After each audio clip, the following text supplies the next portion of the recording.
Allez, bon Halloween à tous. Alors, j'évoque avec vous donc le fait que sur Halloween de Steam, vous savez donc les soldes vont se terminer donc pour demain à partir de 18 h.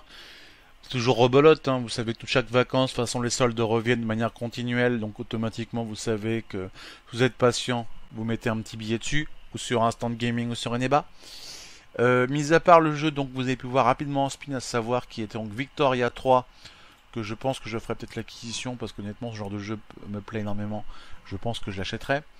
Mais ce que j'aimerais évoquer avec vous, c'est vraiment la partie logicielle par Steam auquel vous pouvez en être propriétaire sur votre compte par rapport à en termes d'utilité vraiment assez sympa. Dans la catégorie logiciel, généralement tout le monde achète toujours à fond les jeux vidéo, les DLC, les trucs et tout ça. Logiciel, pour certains, c'est pas vraiment leur tasse de thé. Mais alors, le truc, c'est que vous avez des capacités à savoir sur le sujet qui vous permettent justement de faire différents trucs, mais vraiment pro, quoi. C'est pas rien. En gros, vous avez de la concept illustration, animation, modélisation, production vidéo, production audio, publication web, retouche photo, j'en passe et des meilleurs. Et honnêtement, sur certains de ces logiciels, c'est vraiment les trucs que je vous conseille à avoir dans votre plateforme sur Steam pour faire des trucs de fou. Alors, certains sont ultra connus, on va pas se mentir, mais que je vais voir avec vous dans ma bibliothèque, c'est vraiment ceux que je vous recommande sur le plan à avoir en termes de possession. On va prendre depuis la base. Alors, honnêtement, certains ne valent pas très cher et honnêtement, je vous le concède. Certains, c'est vraiment de la tuerie. Alors, le premier que je vous conseillerais déjà, c'est BitDragon, qui vaut pas excessivement. Honnêtement, il est à genre 20 euros, mais il vous crée tout en termes de son, mais en piano dans tous les différents styles d'instru et compagnie, de fréquences. Mais il est énorme en termes de capacité. Je l'ai testé pour faire des tests de son que j'ai mis sur ma chaîne YouTube et sur SoundCloud. Honnêtement, c'est franchement le logiciel à avoir en termes d'acquisition. Et je vous le conseille que pour Noël, quand les prix vont se casser, c'est vraiment le truc à vous conseiller, à acheter et à prendre. Après, en numéro 2, alors l'animation Shackpad 2D Animation Creator, le gros avantage c'est que vous créez un petit dessin qui vous fait de l'animation 2 3D. Fausse, bien sûr, mais ça donne cet effet visuel et franchement c'est pareil. Lui aussi, il en vaut le coup. Il y a Circuit Lops qui franchement est pas mal. Honnêtement, je vous le conseille. C'est un truc de son qui est pas mal. Alors Descape, alors justement, c'est qu'à l'époque je voulais l'acheter directement sur Google et compagnie par rapport à la marque de Stardock qui l'ait fait.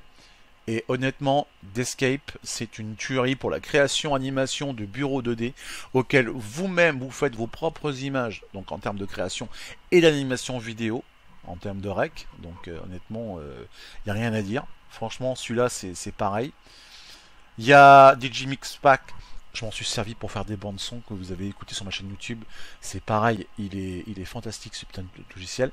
Ceux qui sont plus pro prononcés à savoir pour les simulateurs de batterie, honnêtement, lui aussi en vaut le coup, très sincèrement. Electronic Piano, alors c'est pareil, pour la récréation et reproduction de son. Dites-vous que à l'époque, c'est un truc comme ça que je me servais pour mes premiers sons et mes instrus quand je faisais pour l'alto et compagnie pour le piano à l'époque. Dites-vous que la qualité du travail, c'est que c'est vraiment pro. Alors pareil pour lui, Emote Creator Tools, franchement je vous le concède, il est trop bien pour faire des trucs en avatar personnalisés et propres. Ce que je lui reproche pour l'instant, c'est qu'avec des persos masculins, c'est vrai que j'espère bientôt avoir des persos féminins, ça serait encore plus cool parce qu'honnêtement il y a des capacités, en termes de créativité, c'est un emote pur, à savoir pour Discord, Twitch, YouTube ou autre, même pour faire des bannières avec, honnêtement on peut faire des trucs mais ultra sympas. Bon, pour l'HTML, Java, pour le game design, pour la programmation, je vous le concède, il est pas mal. Crypta pour le dessin, c'est pareil. Il y en a certains, j'ai pas testé à fond. Alors par contre, le liquide rythmique pour faire des putains de bandes son instru en mid, WAV et autres, franchement, ressorti en plus en qualité MP3, c'est une tuerie. Ce logiciel-là, je l'ai pris à l'époque, j'en ai fait énormément, c'est pareil avec les DLC. Alors pareil, un petit conseil technique, hein, les gars. À l'époque, j'ai dû le payer dans les 35 et compagnie, c'est justement avec tous les DLC. Là, vous voyez qu'il coûte à plus de 100 euros et compagnie. Et en plus de ça, maintenant, il faut une formule d'abonnement pour faire des trucs en plus complémentaires. Mais déjà, avec tout ce qu'il a pour les DLC, c'est une tuerie. Franchement, il n'y a pas photo sur le papier. L'avoir, c'est plutôt cool. Pour la partie Manga Maker, c'est pareil, j'ai fait énormément de bandes dessinées avec lui par rapport à ça pour le plaisir. Ça peut être hyper sympa, franchement. Photo Editor, bon, bah, c'est pareil, je m'en suis fait pas mal que je me suis servi. Alors, vous avez vu par rapport donc au serveur cinéma que le vidéo converteur premium, j'en suis à plus de 300 heures. Hein. C'est ce logiciel pro, que ce soit que vous preniez la version 2021, 2022 ou autre, moi j'en suis avec deux versions à la old school, vu que j'avais la version collector et puis celui-là. Honnêtement, je peux faire tout en H2V 260 pour me faire les 64, pour me faire les formats 4K et autres. Donc franchement, c'est une tuerie. C'est franchement un petit truc super sympa à voir. L'Open Canvas, c'est pareil en termes de dessin. C'est tout dépend ce que vous faites sur vos tablettes et compagnie.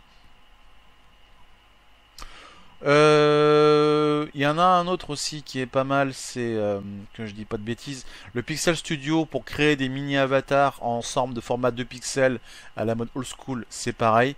Alors Pixage FX Studio, je m'en sers énormément quand je refais mes reproductions de dessins en art clip ou d'autoportrait de personnes, Twitter ou YouTube que je me suis amusé à faire. Alors, le Rhythmic Studio, j'en ai travaillé énormément parce que j'ai fait énormément de son dessus. Mais sur les... Ça m'étonne que j'ai fait que 3 minutes. Non, j'ai fait 4 heures sur celui-là.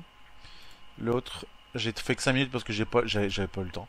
Mais celui-là, j'ai vrai que j'avais fait plus de presque 91 minutes d'enregistrement audio pour les clips, justement MP3, format 8 bits. Pareil, ils les valent. En fait, je les ai achetés séparément pour pouvoir tester. Et honnêtement, entre l'Ultimate, le studio, franchement, c'est...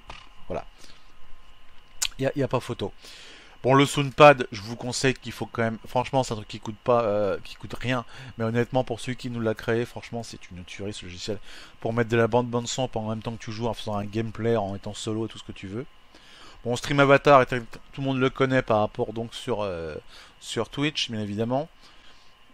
Alors, j'avais fait l'occasion sur Movie Studio en 14 Platinum, pareil pour la version 16. J'ai pas été plus que ça parce que c'est vrai que je suis extrêmement corel, donc c'est vrai que c'est un peu voilà. Je me suis amusé pour le délire à m'en servir.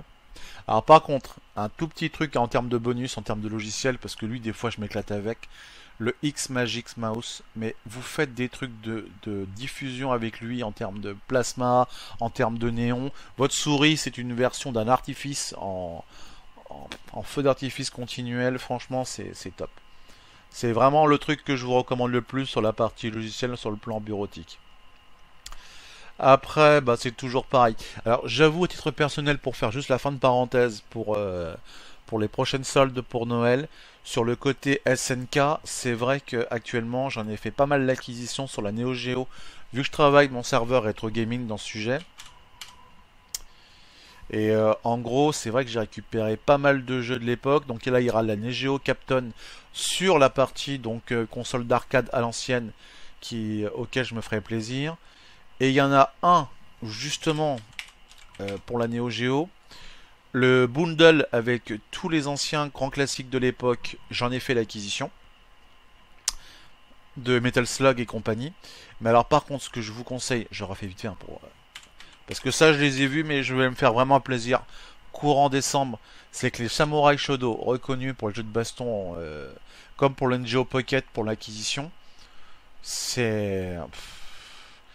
Ce que j'adore avec eux justement par rapport au rétro gaming, c'est que entre la borne Sega qui le fait, excepté Nintendo bien sûr, mais Sega avec NCK, NGO, Capcom qui nous permettent de récupérer les vieux jeux, de les avoir en HD avec sauvegarde donc propriété, franchement je vous dis merci. Parce qu'honnêtement là on est vraiment possessionnaire de nos jeux par rapport à ça. Donc ça c'est ultra cool parce que Steam là ne fait pas l'effet du DRM pour eux, contrairement aux jeux les plus récents. Ça, c'est vraiment top. Donc sur ce, bah écoutez, pour Halloween, il ne vous reste que quelques heures. Bon, vous regarderez la vidéo, mais je le redis encore. Attendez vers le 19 au 21 décembre. Il y aura encore les soldes de Noël qui vont revenir. Et puis de toute façon, ils le refont chaque fois. Décembre, janvier, février, Pâques. Tout le monde le sait par rapport au niveau donc du juillet-août. Après, bien évidemment, les vacances de Toussaint qui repartent et compagnie, ainsi de suite. Steam ne sera toujours comme ça. C'est pas la peine de se précipiter pour acheter un jeu. Franchement, prenez le temps dans le temps par rapport à ça. Allez, merci à vous.